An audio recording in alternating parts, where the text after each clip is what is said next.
Today, I will be using a full team of Pokemon based on characters from Futurama. If you have an idea for a Pokemon team, be sure to comment below, and I will use it. And if you like this kind of content, feel free to subscribe. Now let's get right into the battles. Good morning, afternoon, and evening, lovely people. Today I am using a Futurama team. I've never watched Futurama personally, but I have seen several clips, and they are pretty funny. So, special thank you to Overruling for this team idea. I have two really interesting battles to showcase, and this battle was just heinous. Now, I'm going to lead things off with my choice scarf, Calyrex here for Professor Farnsworth. So the thing about this team was, I had a really hard time coming up with characters that matched a Pokemon for this team specifically. I do a lot of research when I do these Pokemon teams on the characters and everything, but there were some characters that I just was like completely like blank when it came to the ideas for who I wanted to represent who. So I'm gonna get paralyzed by the Serperior. I thought, well, this could get really scary because obviously it's going to be Contrary Serperior and they're going to get that Leaf Storm special attack boost. So I'm just going to go for another Psychic, try to get as much chip damage as possible. And I end up getting a crit on the Serperior. Oh my gosh. That was so heinous. That was so lucky. Honestly, I think I probably lost from that position if the Serperior had like Terra Blast Fire on their set or something. So I'm gonna get Tail Slap to take it out, but man, that Choice Scarf Calyrex ended up taking out two Pokemon, two Grass types. So I'm gonna bring in my Dusclops here for Leela. Now this was a bit of a more obvious pick just because I wanted a Cyclops kind of Pokemon. So this is a Trick Room Dusclops. I'm running a pseudo Trick Room team. I have max defense on this, so I swapped this in versus the Cinccino so I could safely set up my Trick Room. Now, I couldn't touch this. I only had ghost moves on that set, so I had to swap into my Bisharp here for Zap, but Captain Zap, right? And they end up swapping into their Primarina, so I was like, okay, well, this is not really a good matchup because I'm actually running a max speed Bisharp with the Select Berry and Trick Room. Wow. So I'm gonna end up getting some big Iron Head chip damage on this thing, and it does a lot of damage. It does half health to this thing, but unfortunately it has a Citrus Berry, so I was like, okay, well, I could go for Sucker Punch this next turn and do some good chip damage at the very least, and then maybe Revenge KO this Pokemon, or maybe force a switch for one of my other Pokemon in the back. So they're going to take me out with the Sparkly Aria. I'll go over that Bisharp set in the next battle because it's a really fun set. So into Magnezone here for Bender. You can't really argue against this Pokemon when it has the antennae on its head, right? It just doesn't have a place to drink. So I'm gonna go for the Thunderbolt. This is an analytic Magnezone with no speed investment whatsoever, so it's quiet nature and it's meant to work inside and outside of Trick Room. I'll go over that in a minute. Now, they missed the overheat of my incoming Volt Cell. Oh my gosh, this battle is crazy. So if there were specs, I was getting taken out regardless if I resisted it. So a really interesting Float Cell. Now, normally Float Cell runs like Choice Band and like Rain. This is a bulk up Float Cell with Water Veil as its ability. Also, I really couldn't think of a good Pokemon for Fry, so I thought Float Cell kind of matched his design the best, especially when it came to like the orange hair that he has. And also, I was tossed between two different Terra options. I was gonna go with Terra Ice, you know, as a reference to the fact that he was cryogenically frozen. But I went with Terra Dark because according to the wiki, he's like immune to Psychic, right? So like Dark is immune to Psychic. I thought it was a good fit. So going for that Terra Dark Crunch versus the Metagross, and I actually ended up taking it out. So I was like, okay, that's great. I can't believe I got off this bulk up Float Cell KO. That's nice. So in comes the Cinccino. Now, I was hoping that I was going to be able to outspeed it because Cinccino and Float Cell have the same exact speed stat, but they're gonna end up outspeeding me and taking me out with the Tail Slap. I was thinking that this Cinccino was probably like Technician loaded dice instead of like Skill Link. So bringing back in my Dusclops, they don't know that I can't touch them, but they really can't touch me either. So I thought, well, this is a good opportunity for me to set up the Trick Room on this. So I'm actually running a really interesting spread on this. This is max attack and max defense. So I'm bulky on the defensive side, but I also hit pretty hard on the offensive side. Now, I have Poltergeist on this.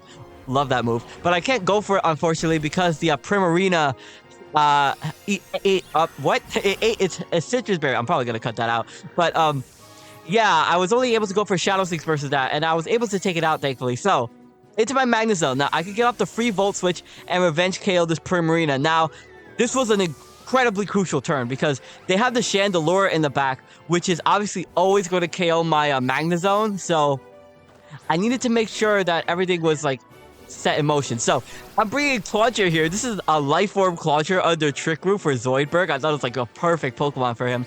And I'm going to get taken out by the Bullet Seed. So, I was like, okay, well, I'm glad that I didn't take this out because the Trick Room is going to run out this turn. And I really need something's got to give here. So, I'll go over more of that right now. So, into my Magnezone here. Now, I do have Analytic Thunderbolt on this, so I'm always going to take out the Cinccino, and they're going to go for Tail Slap. I was like, okay, good. I was really worried that they would set up, like, Tidy Up for some reason, so this is really great, because I'm running a red card on this with Analytic, so Analytic obviously doubles the base power of your moves if you go slower, but also if the opponent, like, switches out forcefully, or, like, through them swapping out, it also deals double damage. But the red card allowed me to take out the Chandelure in the back. Oh my gosh. That item ended up becoming such a turning point for me because obviously they would have sacked their Cinccino and then Chandelure would have always revenge KO'd me in the back. But thankfully, I was able to take it out, but it's not over yet because the Cinccino Terra Normal. So I was like, okay, if they get 5 hits and they get a couple of crits, that may be enough to take me out. But they missed Tail Slap. What? I'll be honest, I don't even know how I should dictate this battle because I got super lucky, especially versus like the Superior, the Chandelure missing, the Tail Slap missing. I don't know, but like the text I also had also ended up being super handy, especially like the Choice Scarf, Calyrex, and the red card on Magnezone, right? So hopefully you enjoyed this battle, and on to the second battle. Now, they're going to lead Electivire. Not really have the best matchup on that versus my my Bisharp here. So I'm going to swap into my defensive Dusclops here against the Earthquake. I was thinking that they would probably have like a fighting move like Drain Punch, but they're physical. So I was like, okay, well, that's good. I'm going to get off the Trick Room at the very least. Now, Meowscarada is a problem. So I was like, okay, well, this was a pretty dumb play. So I went into my Float Cell here thinking, okay, well, they're definitely going to go for the knockoff. At the very least, I could, like, outspeed them in Trick Room, and then if they're Jolly, because Meowscarada is naturally faster than Float Cell, I will be able to get off an Ice Spinner or something.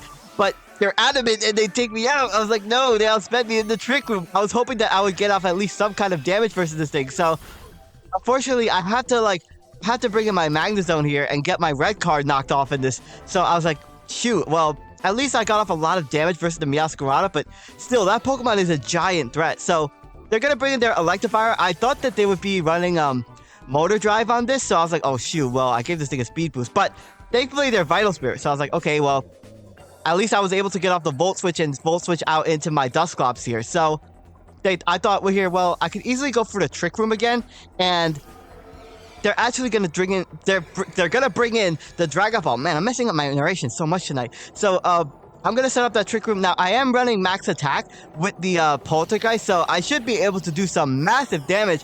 And maybe they expected me to be like a more like bulky set with like Will-O-Wisp, Nightshade, that kind of stuff. So I'm able to take out the Dragon Ball, thankfully, so that was good. So in comes the King Gambit. Now, this Pokemon was a big problem, so I thought, yeah, Supreme Overlord King Gambit obviously is going to be really nasty to deal with. So they're going to go for the Kowtow Cleave. Dang, I live, so I was like, okay, this is good. I should be able to get off some Hydro Pump chip damage. I missed, though. No. So they're going to take me out with the Kowtow Cleave, unfortunately. I really wish I had an Aura Sphere on that set. That would have been really good damage with Mega Launcher. That would have been great. So this is where I made a huge misplay. So they're going to bring in their Gardevoir. I kind of hastily went for the Terra on this turn. I'm running Terra Fighting on this.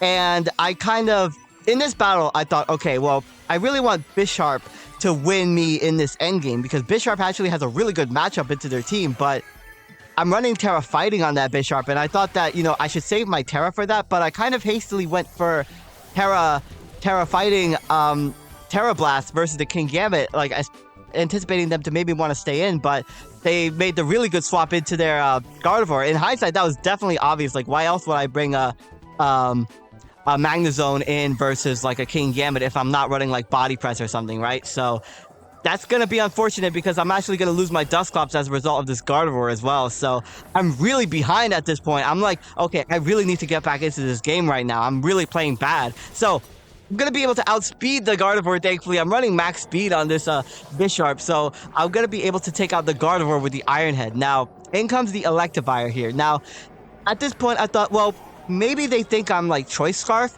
because if I swap out, then they might be like thinking that I'm Choice Scarf, considering that I outsped the Gardevoir. I mean, Bisharp doesn't really run max speed Jolly anyway, so I'm going to get off as much chip damage as possible with my Choice Scarf Calyrex versus the Electivire.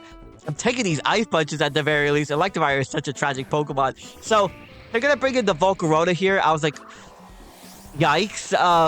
Yeah, this Pokemon is probably going to Quiver Dance. I was thinking anyway. So, I thought, well, I'm just going to bring in my Magnezone here. I was thinking that I might be able to, like, sacrifice it to, like, 2 Fiery Dances if they go for it. But they actually go for Bug Buzz. So, I was like, okay, well, that's nice, but they get a special defense drop. Oh, no, I'm not going to be able to live another Bug Buzz. So, I thought, okay, well, I really don't want this thing Quiver Dancing in my face, so I'm gonna have to, I don't know, like, I wanted to sacrifice my my Calyrex here, because I knew that they would probably go for, like, a Fiery Dancer, something along those lines, so they're actually gonna opt to Terrasilize into a Flying type in front of an Electric type. What? So, we go for the Giga Drain, actually, versus me, so I was like, I don't know what this Volcarona is running, like, maybe it's not running Quiver Dance, and maybe it's, like, Terra Flying for like Terra Flying Hurricane potentially, right? So they are gonna go for the Fiery Dance this turn, and that's gonna be enough to take out my Calyrex easily. So I will say I also had a hard time with like some specific characters like Amy. I really couldn't think of a Pokemon for Amy on this team, which is why I have Captain Zach Brickman, and I couldn't think of a Pokemon for Hermes as well. Like, I had a hard time with like a lot of the characters on this team and like determining what Pokemon best fit which characters and everything, so it was like rough, and I had to basically work with what I work with, which is why I only have like one team for today's video. I'm able to take out the Volcarona with the Volt Switch at the very least. I was surprised that I was able to live its like Giga Drain. I think it got a special attack boost, so I'm gonna go for the Sucker Punch. This set is actually a really interesting set, so I'm not running Choice Scarf on this, and they opted to bring in King Gambit, so I was like, okay, well, it's Bisharp versus King Gambit at the moment, so I thought, I kind of want to bluff that I'm Choice Scarf, as like continuously bluff that I'm Choice Scarf, so I'm going to swap in my Magnezone and sacrifice it. They're obviously going to go for the Sword Stance, seeing that I really don't have much for this King Gambit, but they are going to go for the Iron Head and take out my Magnezone. They're going to outspeed me, of course, because I'm not running any speed. I'm like 0 IVs and like Quiet Nature. So it's all up to my Bisharp here at this point in the game. It's a 1v2 right now, so I'm going to go for the Iron Head. Just try to think that I like don't have anything to hit them with, and they have Sucker Punch, of course. So I thought, okay, well, I'm just gonna go for another Iron Head, get as much damage on this as possible, and then go for Sucker Punch. I'm prioritizing their Sucker Punch. So I'm like, okay, well, they see that they clearly live an Iron Head, so they're probably not gonna go for a Sucker Punch this turn. So I have Reversal on this set, and I'm gonna be able to get the reversal, literally a reversal, and take out the King Gambit. Oh my gosh! So I'm running a really interesting Endure Salackberry Bisharp. I can't believe I didn't go for Endure that turn. I was so risky going for that, because what if the Meowscarada had like low kick? I can't believe I risked that. That was such a dumb idea. But I was able to live its U-turn and take it out with the Iron Head. Wow, I definitely did not play this game really great. I don't know if I deserve this win. But thank you all so much for watching. My name is SkyLaaa. Don't forget to smile, and I will see you all next time.